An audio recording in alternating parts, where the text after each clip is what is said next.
Thank you, everybody, and thanks for joining in our webinar for this month, a dealer webinar. I'm really excited that we're continuing to grow our numbers and that everybody's keen on the education that they're getting from these webinars. So what we want to touch on today is I want to go through, get a lot of questions about the importance of specific vitamins and minerals in the diet. And I know you guys are always asking me about comparisons. So we're going to touch on different minerals and vitamins in the diet and what their use is. So the slide deck, I'll make sure that you get with one of your reps.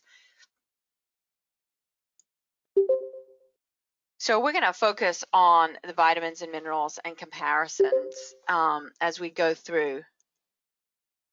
So I want to just first start with the stomach. I want to start with the basic digestive system, because if you don't have a little bit of an idea of where things are digested, then it can get a little confusing. So here in the stomach, we won't spend a lot of time here. We've got acid digestion, pepsin, and we've got some protein digestion here. In the small intestine, we've got our sugars and starches being digested by enzymes, proteins, fats, vitamins, and minerals all being digested here in the small intestine. In the hindgut of the horse, cecum, large colon, small colon, this is where we've got primarily our microbial fermentation. We're breaking down plant fibers into volatile fatty acids, which are going to be used for energy. We are creating B vitamins, absorption of water, and electrolytes also here. So let's look at these minerals. A mineral is a naturally occurring substance that is solid and inorganic. Minerals are dirt. The majority of minerals are derived from the Earth's crust. We know that horses are not designed to go around eating dirt, that they're designed to consume forages and a wide variety of different forages, and that they're going to get their nutrients out of those forages. So those plants have roots that go down into the ground. Those roots absorb those nutrients, minerals included, up into the plant matter, up into the leaves and stems, and that is what the horse is supposed to eat. That's how they're designed to consume those minerals. So when we mine these inorganic rocks out of the ground and we put it in horse feed, it's really not that available to the horse. So we need to make sure that they're really bioavailable. So that's why we use chelated and organic minerals, where they're attached to an organic substance, so it makes it much more bioavailable to the horse. It's a small part of the horse's diet. When you look at the volume of forage that a horses eat, the volume of protein and energy that a horse eats versus the volume of minerals and vitamins, it's a very small part, but they play such a critical role in the overall health and performance of the animal. Their functions are numerous also. So we have macro minerals and micro minerals. Our macro minerals are things like calcium and phosphorus, and we usually they're in higher amounts than our micro minerals.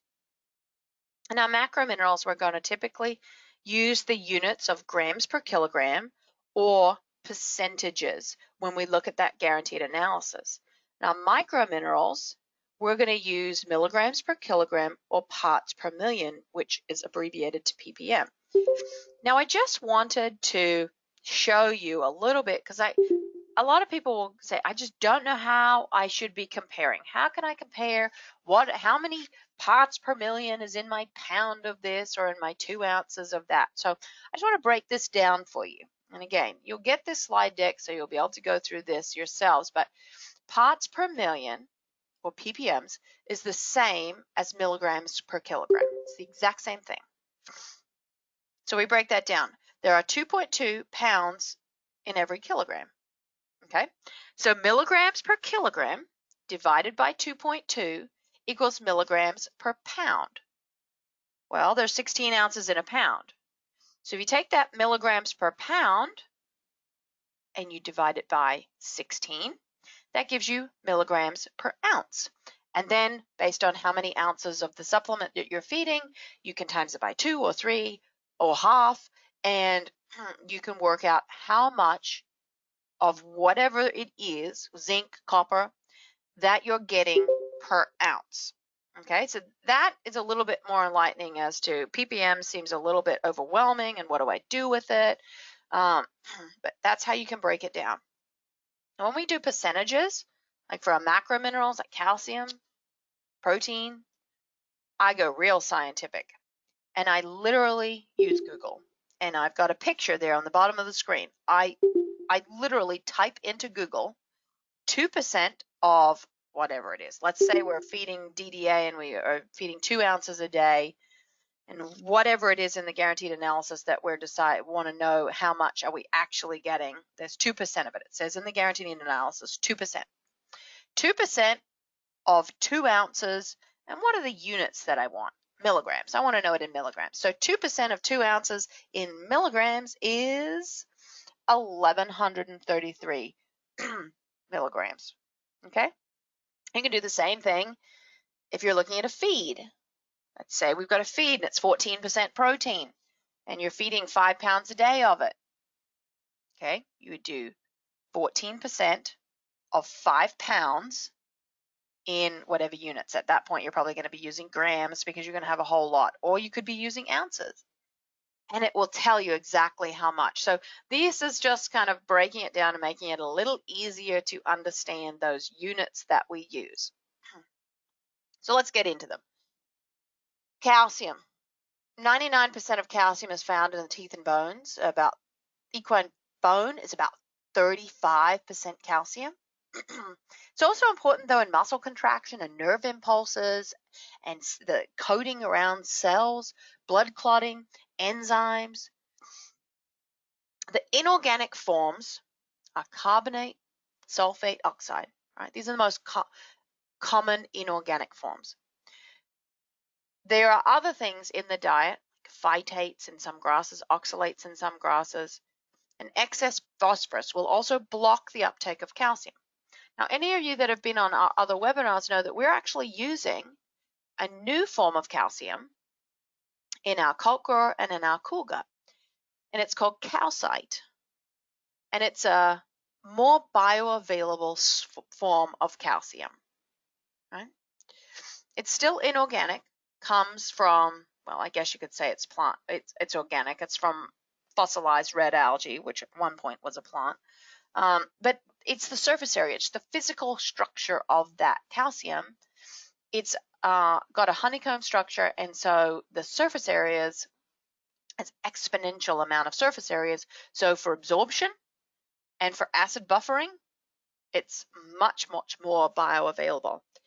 We just look at common feedstuffs, for example, barley, rice bran, corn, all pretty low in calcium. But then you have beet pulp, pretty high in calcium. Soybean meal, oats, kind of moderate in calcium. Alfalfa, very high in calcium. It's absorbed in the small intestine, and the calcium that we get out of alfalfa, it's very bioavailable. It's in that plant form. It's pretty difficult to measure calcium in the blood because what happens is this. You can look at this diagram here, that blood plasma calcium, right? The body is going to do everything it can to make sure that blood plasma calcium always stays the same. And in order to do that, they're going to suck it out of the bones, out of the intestines, out of the kidneys. So if you're not feeding your horse enough calcium, the blood values are always going to look accurate because it'll suck it out of its bones.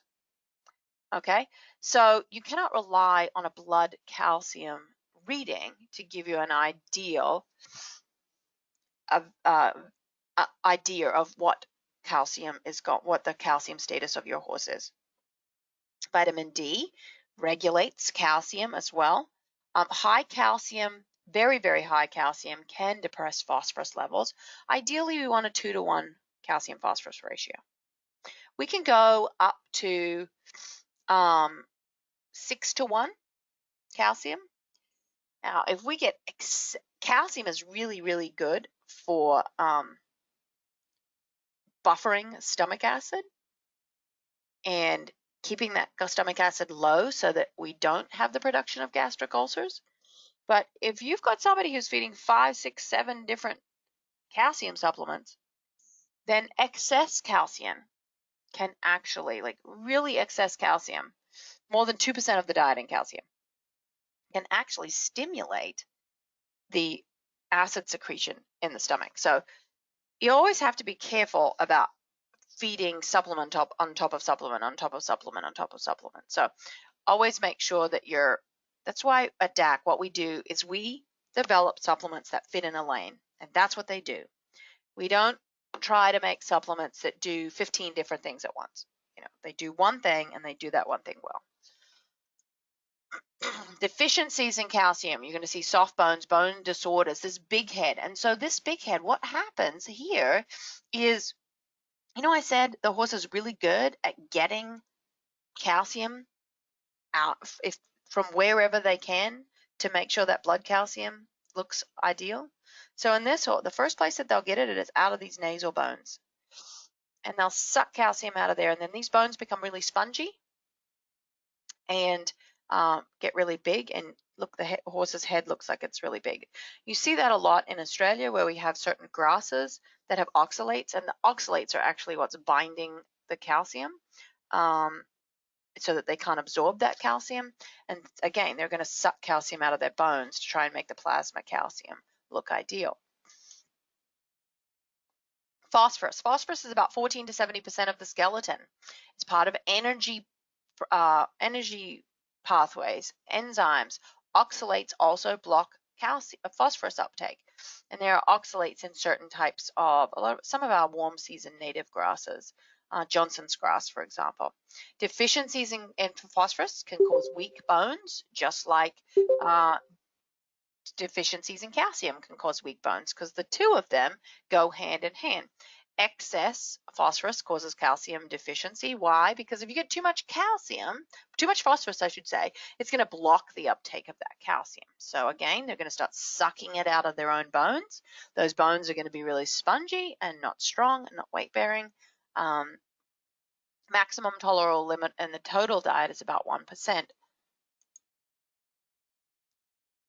So we look at calcium and phosphorus requirements. You can see here in grams per day that it's pretty high in that young animal. Why? Because they're laying down a lot of bone matter. When they're born, they've still got a lot of cartilage in those bones, and we've got to turn that cartilage into bone, and so they're going to use a lot of calcium and phosphorus. So a 4-month-old foal requires more calcium and phosphorus than a mature horse at rest. Why? Because a mature horse at rest is really just using it for muscle contraction, minor muscle contraction, and not laying down bone. When we start to exercise, then obviously we've got higher muscle contraction and nerve contraction, so we need more calcium and phosphorus.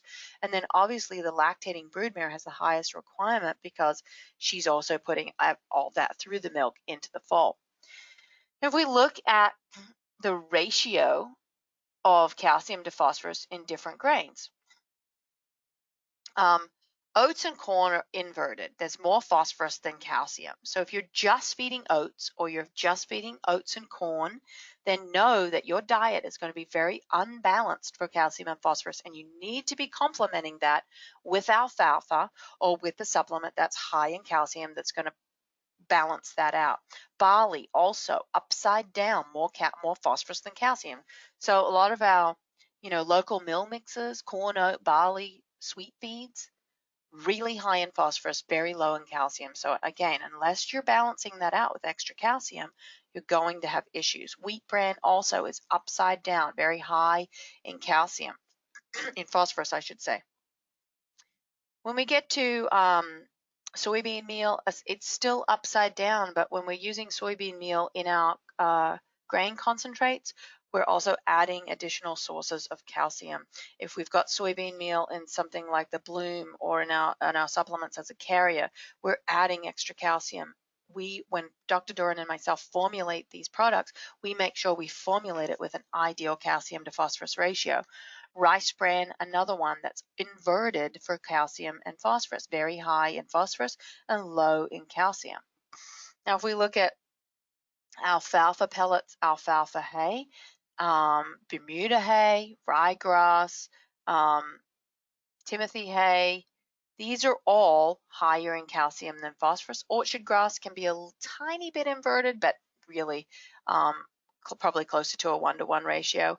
And beet pulp is also very high in calcium, so a 6-to-1 calcium to phosphorus ratio. So if you're going to make your own diet and you want to just add a vitamin mineral supplement, then make sure that you're using a combination of these grains and forages to balance out your calcium phosphorus. Minerals, copper. Copper, absolutely important for connective tissue, energy production. Also melanin. So if you think, what is melanin? Melanin is part of the pigmentation process in skin and hair quality. So if you've got darker horses, they produce a lot more melanin. And so if you look at a lot of your coat conditioning supplements, they'll have an increased amount of copper in there because it's going to drive the production of melanin and strengthen the coat color. Now, obviously, you're not going to change a horse's coat color beyond its genetic potential, but you can definitely improve the quality of that hair coat. Deficiencies in copper, developmental orthopedic disease, also artery rupture, chronic anemia, loss of hair pigment because of that melanin. Why the artery rupture? Because copper is such an important part of connective tissue. So we also know when we have decreased copper in the diet, these foals are born with loose, weak tendons. Look at that foal because that connective tissue is really weak. It's also a big part of cartilage. You look at cartilage under a microscope, there's a lot of these cross-linking fibers that hold that cartilage together and make it strong. And it's copper at that molecular level that is giving that cartilage that strength. Significant excesses in copper or feeding a lot of inorganic copper can cause liver damage. As I mentioned, when it comes to these minerals, there's such a lot of interaction between minerals for uptake, and that's why it's really, really important that we use chelated or organic minerals because it decreases that interaction and that competition for receptors to absorb it. Excess zinc blocks the uptake of copper. Copper is also not very readily observed in the blood. Look at taking a blood test and trying to determine if the horse has enough copper is not very useful. When we look at what's highest in copper, molasses is actually pretty high in copper and flax meal and beet pulp. But then as we get down into our forages and grains, pretty low in copper really when it comes down to it. Zinc, it's part of more than 100 enzyme processes in the body. Highest concentrations are in the eye and in the prostate. Intermediate concentrations in the skin, liver, bone, muscle. Low concentrations in blood, milk, lungs, and brain. And so there's the same with copper, very low in milk. And so what is that mare doing in the last part of pregnancy? She is fortifying that fetal liver with zinc, with copper, with manganese, so that once that foal is born, they're going to draw on those fetal liver stores. Absorption, about 5 to 15% from those inorganic sources, but if we can attach an organic substance, one of those proteins, for example, we can make it a lot more bioavailable. Deficiencies in zinc, deficiencies in zinc are going to affect the horse's ability to regulate glucose and insulin. We know poor hoof and coat quality, hair loss, reduced immune function, developmental orthopedic disease involves. Excesses, lameness, stiff gait. Again, it's pretty rare to see excesses in zinc. unless you are near an area where they're doing a lot of fracking or a lot of mining, then you might see some mineral toxicities in your soil and therefore in your pastures. Again, blood is not a good indicator of zinc, overall zinc levels. Things like beet pulp, alfalfa, grass hay, corn, again, your legume pastures, all relatively low in zinc content. We know that our pastures and our hays, zinc, copper, selenium, across the board, they're going to be really, really low because our soils are low. Selenium. It's a powerful antioxidant. It's important in a lot of different functions in the body, muscle function, immune function. It's pretty much deficient in most areas of the country that we're growing forages. We like to feed it in its organic form. It's much more bioavailable and it's much safer. Selenium in the milk is higher when mares are consuming organic selenium throughout their pregnancies. Now, organic selenium is a little different to our chelated minerals. What we do is we take a bed of that rock type inorganic selenium and we grow yeast on it. Right? And that yeast is a tiny, tiny plant, and that yeast absorbs that selenium, and then we feed the horse this selenium infused yeast. That's in its plant form, and that's the most bioavailable organic way for them to eat it. It has a longer retention time. It stays in the body longer. Inorganic selenium is in the soil, and you're going to see it written in a feed tag or a supplement tag as sodium selenite or sodium selenate. What might you notice in selenium deficiency? Well, really, the issues with selenium deficiency and selenium excess are similar, but poor coat, muscle soreness, reduced immune function, reduced fertility, heart, cardiovascular problems, tying up, eye issues, white muscle disease. But the hoof issues that you're going to see, with a lot of our buggy horses, we might actually notice bleeding around the coronet band. That's a classic sign of selenium deficiency or toxicity, but more often than not, it's deficiency.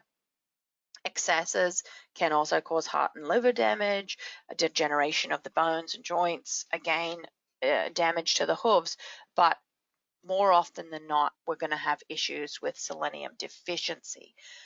Now, if you are in a drought area and your horses are eating a lot of weeds, there are certain plants that will accumulate selenium more than others.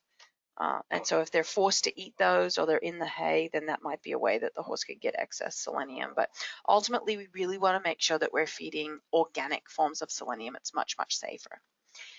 Manganese, Mn is the abbreviation for it. It's part of bone formation, part of chondroitin sulfate, part of cartilage formation, reproduction, fetal development, immune function, skin, and hoof. Well, where do we see manganese? Copper, manganese, and zinc are in what? The CMZ paste. Therapeutic high doses of copper, manganese, and zinc because they're really important for cartilage and bone development. Manganese is also part of carbohydrate and fat metabolism. Deficiencies are pretty rare, but we do know that feeding more manganese can help bone and cartilage development, but deficiencies, we would notice bone abnormalities, poor growth, bowed legs. It's the least toxic of all minerals. It's pretty difficult to have excess manganese. Iodine. Iodine is mostly found in the thyroid. Now, the thyroid is up in part of your brain.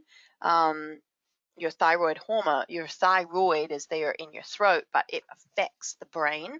And we're going to secrete thyroid.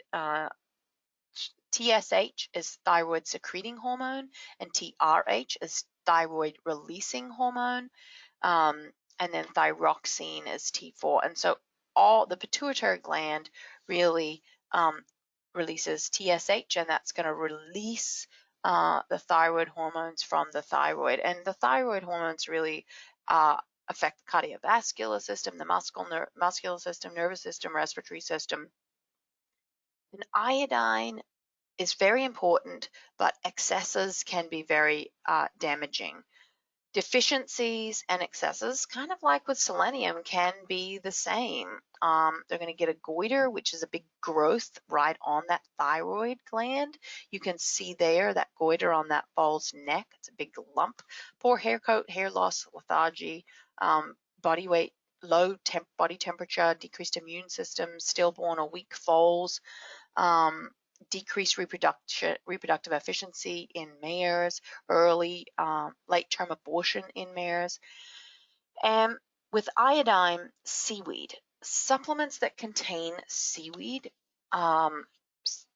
can bring a lot of iodine to the diet. And the placenta is really not very good at regulating the uptake of too much iodine. The placenta is really good at stopping the uptake of other toxins and excesses, but when it comes to iodine, it really can't block the uptake of excess iodine. So I really urge you to make sure that you're looking at your ingredients list and you're not seeing seaweed in your feeds or supplements. It's part of the ingredients list. Magnesium, it's really quite small in relation to the horse's whole body mass, but a lot of the magnesium is found in the skeleton and as part of muscle, and also a skeleton as part of bone, and also in the muscle. Enzyme regulation, calcium, muscle contraction, it helps to regulate calcium. So calcium and magnesium kind of work back and forth to form these muscle contractions. It's absorbed in the small intestine primarily, but also in the large intestine. Magnesium sulfate has been used as an anesthetic, and high levels of magnesium, and that's when it's directly injected, but large quantities of magnesium orally fed have been shown to have a calming effect. It's not that the horse is deficient in magnesium, it's just by feeding extra you can have a calming effect on the body. But you don't want to feed too much, because you can actually, excess magnesium can actually cause the horse to have a heart attack. Epsom salts is a way that a lot of people will add extra magnesium, and it's poorly absorbed and it has a laxative effect on the horse. So we've got to be careful, make sure we're using good quality sources of magnesium, and you're utilizing supplements like the Calm B or the Calm B paste, where you've had professionals formulate those supplements to adequate levels of magnesium in the correct forms that aren't going to be toxic. Potassium, 75% of potassium is found in the muscle, 5% in the skeleton, 5% in the blood and skin, about 4.5% in the gut, and about 10% in other places. So primarily in the muscle, right? Depleted from the first from the muscle when we're utilizing it for sweating. Forages and oil seeds like canola, soybean, flax have about 1 to 2%. Cereal grains, much lower in potassium. Low potassium in foals usually manifests itself as a decrease in feed intake. As the horse starts exercising more heavily, their potassium requirement increases, because as they're sweating, potassium is a large part of sweat. Diarrhea can deplete potassium stores, and we can see muscle cramping, weakness, fatigue. Excessive potassium can cause heart failure. Now, in horses with HYPP, we want to make sure that the total diet, hay, grain, supplements, the whole thing combined, is less than 1.2%. Now, you might have a supplement, an electrolyte supplement, that you're feeding 1 ounce a day of, and it's 2%. Well, that combined into the total diet is still going to be okay. We still need to make sure that the total diet is less than 1.2%. Where are you going to get most potassium from? Alfalfa, molasses. So if you've got horses that have issues with potassium like HYPP, you need to make sure that you're taking out your molasses and alfalfa hay. Now, there might be 30, there's not 30% potassium in the DAC electrolyte, but the higher the quantity that you're feeding of something, the more that's going to impact the nutrients that you're getting from it. So beet pulp, cane and molasses, pretty high in potassium. Alfalfa hay, it looks like it's less than molasses, but when you look at the amount of alfalfa hay that you're going to feed a horse in a day, you're going to feed them, so they might be getting 6 to 10 grams per pound, but you're going to feed, 15 pounds a day of alfalfa or 10 pounds a day of alfalfa. So that significantly increases the actual amount of potassium that you're getting. No one's feeding a pound of an electrolyte supplement. You're at best feeding 1 to 2 ounces of an electrolyte supplement. So that's why you can see higher potassium content. So the potassium content of the DAC electroaid is 11%. Okay, well, you would think, well, that's very high. I can't feed that to my horse with HYPP. We're actually only getting 3 grams of potassium out of the 1 ounce that you're feeding your horse. So the way that you can get around these high potassium feeds is spacing them out, so you're just getting small amounts more frequently. So even with the electrolyte, I would probably recommend that it's totally fine to feed a horse with HYPP, but if you want to feed 2, 3, 4 ounces a day, then just split it up across your meals. Feed 1 ounce per meal, or feed 2 ounces split over the 2 meals. Medium potassium feeds and hays, your clover hay is still a legume, your fescue hays, your rice bran, timothy brome, Bermuda grass, bluegrass, oat hay. These are all moderate potassium feeds. And then our low potassium oils and fats have no potassium. I don't know how many times I have to say that. There's absolutely no potassium in oil, right? Now, if somebody's adding extra potassium, then sure, there might be potassium in there, but we do not add potassium to the DAC oil. There is none in it. Beet pulp, corn, oats. Now, earlier I said beet pulp when it's molasses. When it's molasses beet pulp, it's going to have higher potassium. But if it's just beet pulp by itself, that's non-molasses, which you're feeding to your kind of low-carb horses, corn, oats, barley, pasture grass. Why pasture grass? Because it's full of moisture, so the potassium is diluted. But when you take all the moisture out of it and you dry it, then the potassium content increases. Wheat mids, wheat bran, so any of your wheat-based products, and also soy hulls. Soy hulls are a super fiber and there's no potassium in them. Vitamin A, and vitamin E are fat-soluble vitamins. It means they store them in the fat. Vision, reproduction, embryo development, immune function, reproductive efficiency.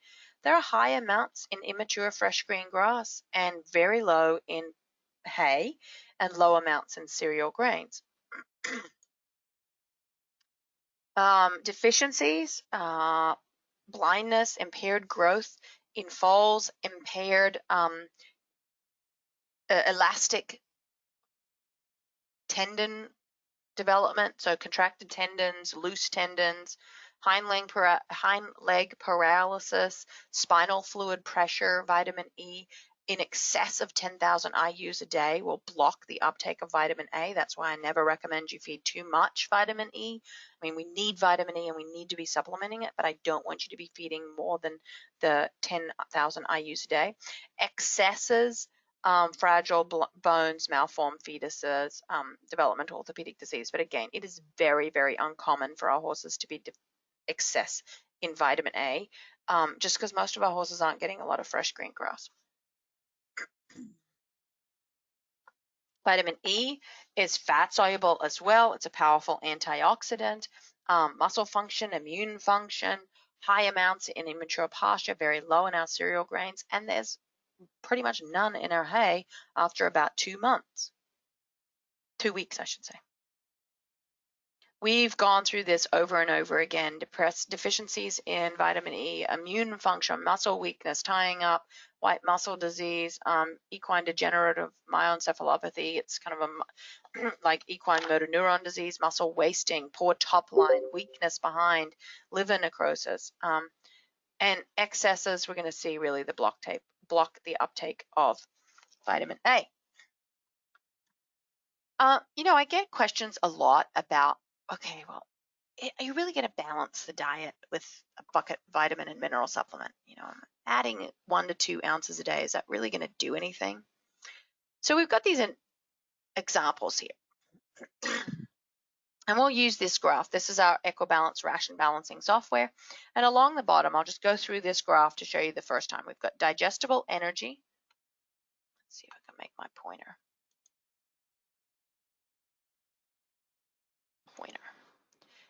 Digestible energy here, so you can see that.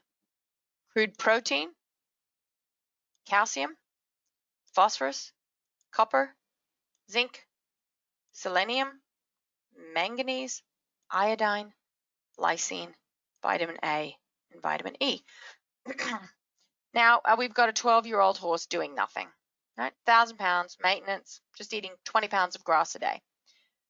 Well, that grass hay is enough to supply them their energy and protein and most likely calcium and phosphorus requirements, but copper, zinc, selenium, manganese, iodine, and most likely even vitamin E are going to be deficient. Oh gosh. But now, this is a vitamin and mineral supplement on the market that is designed to be fed at 4 pounds a day. Well, sure. Now we cut back on the amount of grass hay that we're feeding because we're adding in a grain supplement. And all we've really done is increased the amount of energy, crude protein, calcium, and phosphorus, but we still are deficient in copper, zinc, selenium, manganese, and iodine.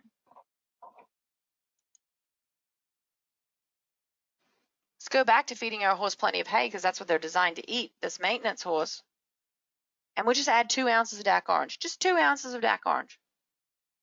Maybe you want to add a pound of a forage pellet so that you've got something to carry it on. But ample amounts of energy, crude protein, calcium, phosphorus, and now look, copper, zinc, selenium, manganese, they're all hitting that 100% red line, which means that there's adequate amounts. There's 100% of the required amount is in the diet. Everything is balanced here. There's no deficiencies for that maintenance horse. 2 ounces of DAC orange and grass hay. Right? Now let's look at a 10-year-old horse, 1,000 pounds, doing light exercise. Right now his energy requirements have increased. His nutrient requirements have increased. So we're going to feed him some oats. We've got grass hay, 20 pounds of grass hay, 2 pounds of oats, and we give him NutriGlow, another supplement that's available. Because not all supplements are going to balance the diet. So I just want to show you what they're going to bring to the table. So the recommended feeding rate is about 6 mils a day. It's a liquid. Okay, it's going to bring copper, a little bit of zinc, a little bit of selenium, iodine. Make the coat look a little shinier, but it's not going to balance the diet. Okay, we've got our horse doing light exercise, 20 pounds of grass hay, 2 pounds of oats, 2 ounces of orange, and this horse doing light exercise is getting everything he needs. Right? Horse doing moderate exercise, 20 pounds of mixed hay, because now we're going to add in a little alfalfa because we know he probably needs a little more protein, a little more calories, 20 pounds of mixed grass alfalfa hay, and 5 pounds of oats. We bumped that up because we know his energy requirements are increased, elevated. And you can see there that this diet of hay and oats, this horse is going to look healthy. He's going to look fat. He's going to look shiny. But what you can't see is that phosphorus, copper, zinc, selenium, manganese, iodine, vitamin E, these are all deficient in this horse. How is that going to manifest itself? Oh, muscle pain, muscle damage, poor top line, things that you think, well, the saddle doesn't fit him, or I need an acupuncturist, or, all these other things. But quite possibly it's just because your diet's not balanced. That's why your horse isn't doing well. 2 ounces of platinum performance, right? You add 2 ounces of platinum performance, which has a reputation for trying to do all things in such a small quantity. And it's just physically impossible to do all things in such a small quantity, right? 2 ounces of DAC total performance. We don't claim to do all things. We don't claim to give your horse energy and protein and fix his gut and, give him all his vitamins and minerals and make his tail longer and all that in DAC total performance. What I claim to do with the DAC total performance is balance the horse's diet, right? For an exercising horse, I'm going to give him the vitamins and minerals he needs to balance the hay and the concentrate that he's eating. That's all. And it does that. 2 ounces. Horse doing intense exercise. He's got 15 pounds of alfalfa now and 7 pounds of oats. 4 ounces of platinum performance CJ. That's the one that's got the joint supplement in it. And again, that's the recommended feeding rate based on their website. Phosphorus, copper, zinc, selenium, manganese, iodine, all deficient. Total Performance Plus, that's the same alternative, right? It's got the joint supplement built in. And at 4 ounces of Total Performance Plus, we're balancing the diet, getting all the vitamins and minerals they need. Young growing horse, 10 pounds of alfalfa, 4 pounds of oats. Great. He's going to look fat and shiny because he's getting enough energy, getting enough protein, phosphorus, copper, zinc, selenium, manganese, iodine, vitamin E, all deficient. 1 ounce of Grow Strong minerals, that's the recommended feeding rate. Manganese, iodine, phosphorus, and vitamin E, all going to be deficient. Manganese, what's that important for? Cartilage development, bone development. 2 ounces of Colt Grower, going to balance the diet. Lactating Mare, 17 pounds of alfalfa. She's got a high protein requirement now, high energy requirement. 7 pounds of oats. 10 ounces of Equipride. Pretty close to being balanced here, but phosphorus, iodine, vitamin E, all still deficient. 3 ounces of DAC Orange, though, with the alfalfa and oats. We don't have to worry about anything being deficient. Because remember, when that mare is lactating, what she's giving to that baby, you're most likely trying to get her pregnant again. We need to make sure that at that point, any small deficiencies amplify themselves during gestation and lactation. I get questions about rice bran versus bloom. Similar fat content. Rice bran's about 25% fat, bloom's about 30% fat. But what else are you getting out of it or not getting out of it? Biotin, for example, going to help with hoof quality and hair coat. Rice bran's got no biotin. Zinc, methionine, lysine, all very low. No zinc really in rice bran. Low amino acids, the lysine and methionine in rice bran. But bloom, we really bumped up those amino acids that are critical. Crude protein and fat, both higher in the bloom compared to rice bran. So given a pound for pound replacement, I would feed bloom every day before I fed rice bran because it's just more bang for your buck. Thin horse, we talk about this a lot. What do I need to add to the diet to put about 40 pounds of gain on a horse? My go-to is always oil. A little over 2 cups of oil is going to give you the weight gain that you need over 60 days to put about 40 pounds of gain on that horse. Or you could mess around with feeding about 4.5 pounds of oats or rice bran or 5 pounds of dry beet pulp, 6 pounds of alfalfa. But oil is just so convenient. And now with our new oil formulation, it's considerably higher in natural vitamin E. So, minerals, they're all mined from the ground. They're all inorganic. But we feed chelated organic forms to overcome that. They're a minor part of the diet by weight and by volume, but they are an absolutely critical part of the diet by the effect that they have, health and performance-wise. Vitamins come as fat-soluble and water-soluble vitamins. B vitamins are water-soluble, right? And the bacteria in the hindgut create B vitamins. All right, so you feed your horse plenty of hay. You give them something like the DAC digestive feed additive that's going to help unlock a lot of that fiber, and that's going to boost your B vitamin production. So, you know, it stands the test of time. DAC will balance a diet. There's technology in there to make them more bioavailable. And as I say, I think this is the most important time of the webinar, of any meeting that I do, is the questions. Feel free to ask whatever questions that you have.